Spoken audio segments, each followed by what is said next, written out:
Bien, bonjour à tous et bienvenue dans ce cours du chapitre 4 du programme de Terminal SP.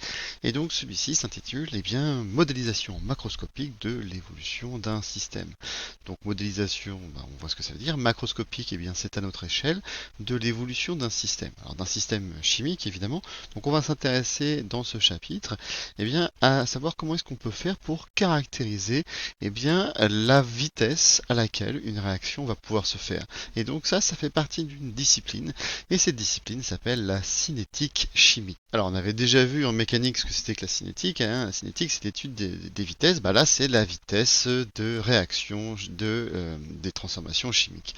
Donc je vous mets ici en introduction, donc la cinétique chimique a pour objet l'étude de l'évolution dans le temps d'un système chimique. C'est-à-dire l'étude dans la durée nécessaire pour que celui-ci passe de son état initial à son état final. Nous on sait que un système chimique va passer d'un état initial à un état final, sauf qu'on ne sait pas combien de temps ça va durer. Et donc la cinétique chimique a pour but justement d'étudier cette durée.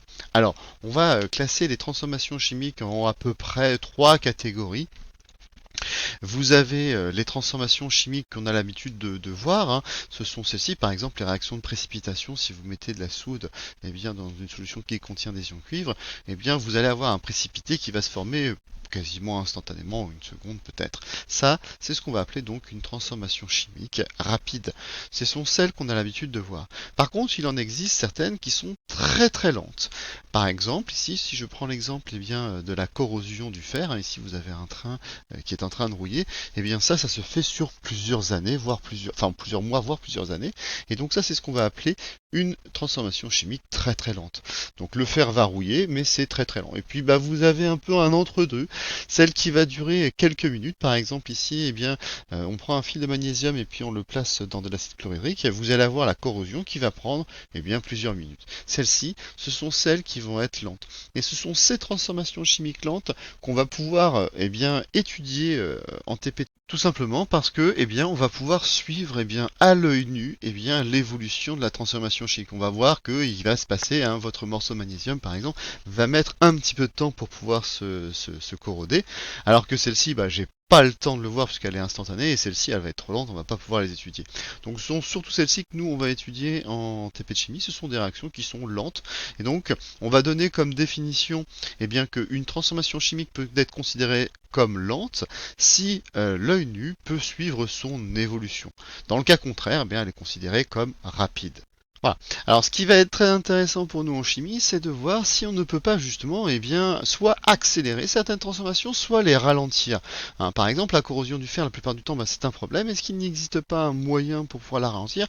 Alors ça, ce sera vraiment pour plus tard qu'on pourra voir ce genre de choses. Nous, ce qui va nous intéresser, c'est de voir, par exemple, comment est-ce que je peux faire pour augmenter certaines transformations chimiques.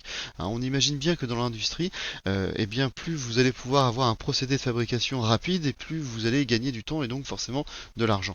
Donc on va voir quels sont les facteurs qui vont permettre d'influencer cette cinétique chimique, c'est-à-dire la vitesse à laquelle les transformations vont pouvoir se produire.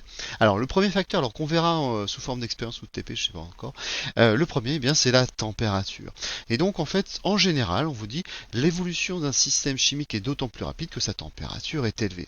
C'est-à-dire qu'en gros, si vous chauffez, vous allez augmenter la vitesse de réaction de votre transformation chimique. C'est quelque chose qu'on avait déjà vu en première. En ce qui concernait les synthèses chimiques, on utilisait un montage à reflux. Alors voici le schéma du montage à reflux. Souvenez-vous, ça c'était le montage qu'on utilisait pour faire la synthèse. Et en fait, qu'est-ce qui se passait? On devait chauffer.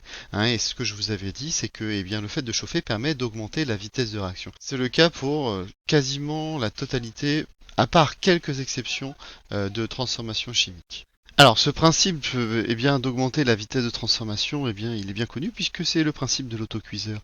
Dans un autocuiseur comme celui-ci que vous avez là, ce que vous allez faire, c'est que vous allez chauffer de l'eau dans une enceinte fermée. Ça a pour conséquence d'augmenter la pression et donc d'augmenter la température d'ébullition de l'eau. C'est-à-dire que l'eau, au lieu de bouillir à 100 degrés, va bouillir à peu près jusqu'à 120 degrés. Et donc, si votre température est élevée, si c'est plus chaud, vous allez dégrader par exemple vos pommes de terre en beaucoup moins de temps, puisque le but de la transformation chimique ici, c'est donc de transformer l'amidon qui n'est pas comestible directement comme ça pour nous, en eh bien une succession de sucres dont je ne me souviens plus le nom exactement, qui permet donc eh bien d'être digéré par votre organisme.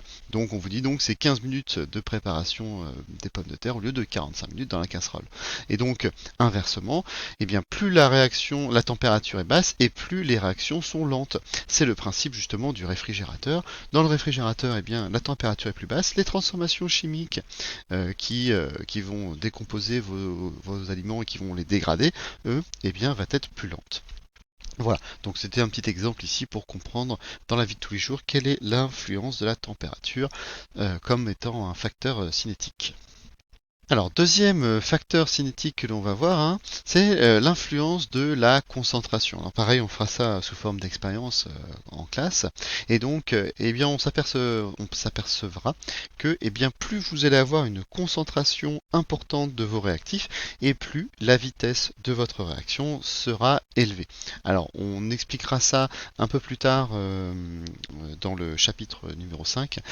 Pourquoi est-ce que justement, eh bien, la concentration eh bien, est un facteur cinétique et permet d'augmenter la vitesse de réaction. Donc on vous dit donc que la concentration des réactifs est un facteur cinétique.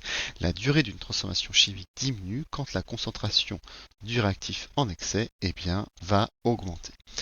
Voilà, donc ça ce sont les deux qui sont à connaître au point de vue des facteurs cinétiques. Il en existe d'autres que je vais vous donner juste pour votre culture générale. Le premier, eh bien, c'est la surface de contact entre les réactifs. Alors, si vous avez par exemple un réactif qui est, comment dire, sous forme solide, eh bien, si vous l'avez sous forme de gros blocs ou sous forme de poudre, eh bien, il est évident que sous forme de poudre, vous allez avoir une surface de contact plus importante et donc forcément que votre transformation va être beaucoup plus rapide. La deuxième, c'est eh bien l'influence de la lumière. La lumière, évidemment, n'est pas un réactif. Par contre, elle peut augmenter. C'est un facteur qui permet d'augmenter eh bien la vitesse de réaction. Par exemple, certaines bouteilles que vous avez, par exemple les bouteilles de bière, et bien souvent ce sont des bouteilles qui sont teintées parce que la lumière eh bien, va dégrader plus rapidement la bière et donc il faut absolument avoir une sorte de filtre qui va permettre d'éviter eh bien, l'action de la lumière sur certaines substances. C'est le cas aussi par exemple pour l'eau oxygénée. L'eau oxygénée va se décomposer en présence de lumière. Donc voilà, ce sont donc toutes les grandeurs que l'on va pouvoir sur lesquelles on va pouvoir jouer pour pouvoir influencer sur la cinétique de votre réaction. Il en existe un autre paramètre qui est un peu particulier, c'est ce que l'on appelle un catalyseur. Alors un catalyseur, encore une fois, on verra ça, ces expériences en classe. Donc qu'est-ce que c'est? Eh bien c'est une espèce chimique qui va accélérer une transformation chimique. Alors, ce qu'on va faire, c'est que, comme ici, je ne peux pas faire des expériences, je vais vous mettre en lien une vidéo qui existe sur Internet, qui va vous permettre d'expliquer eh bien, ce que c'est qu'un catalyseur. Et donc, je vous invite à regarder la vidéo, puis après de continuer eh bien, le cours. Alors, vous avez dû voir donc lors de cette transformation chimique eh bien, de l'eau oxygénée que en fait c'est une réaction qui se fait naturellement mais qui est très très lente. Et donc pour cela, eh bien, on va introduire eh bien, un catalyseur qui va permettre d'augmenter cette vitesse de réaction chimique. Ce qui est très important, c'est de voir que justement eh bien, lors de la catalyse qu'on appelle homogène, eh bien, vous avez régénération de votre catalyseur. Donc votre solution au départ était orange, enfin votre catalyseur est orange et en fait à un moment donné votre solution devient marron, c'est-à-dire qu'on voit bien qu'il y a une transformation chimique, mais par contre à la fin, eh bien, vous avez votre catalyseur qui redevient, votre solution qui redevient orange, c'est-à-dire que votre catalyseur est régénéré. Et c'est ça qui est très important, c'est de savoir que justement, un catalyseur, c'est quelque chose qui va participer à la réaction chimique, mais par contre, il va être consommé, mais ensuite il va être régénéré. C'est ça qui est important et c'est pour ça qu'on va le noter dans le cours. Par contre, comme il est au départ et à la fin, eh bien, on ne pourra pas le considérer comme un réactif. Ce n'est pas un réactif, parce qu'en fait, je peux très bien faire cette transformation chimique sans mon catalyseur. Sauf qu'évidemment, ça va jouer sur la durée de votre vitesse de réaction. Donc, ce n'est pas un réactif. Et donc, c'est pour cette raison-là qu'il n'apparaîtra pas dans l'équation bilan de votre réaction chimique. Voilà, alors comme c'est expliqué dans la vidéo, il existe plusieurs types de catalyseurs, hein. Les catalyseurs homogènes, donc c'est tout simplement ceux qui sont dans la même phase, c'est-à-dire ici c'était les ions fer 3, le chlorure de fer 3 qui était donc la solution orange. Donc ça, ils sont dans la même phase que les réactifs, hein. J'ai un liquide avec un liquide.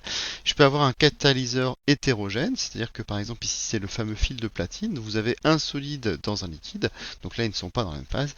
Et puis le dernier, eh bien, ce sont les catalyseurs enzymatiques, eh bien ce sont des enzymes qui qui vont être responsables de la décomposition de l'eau oxygénée dans l'exemple que l'on avait vu ici. Voilà, j'en ai terminé avec cette première vidéo de cours. Je vous dis à bientôt, au revoir.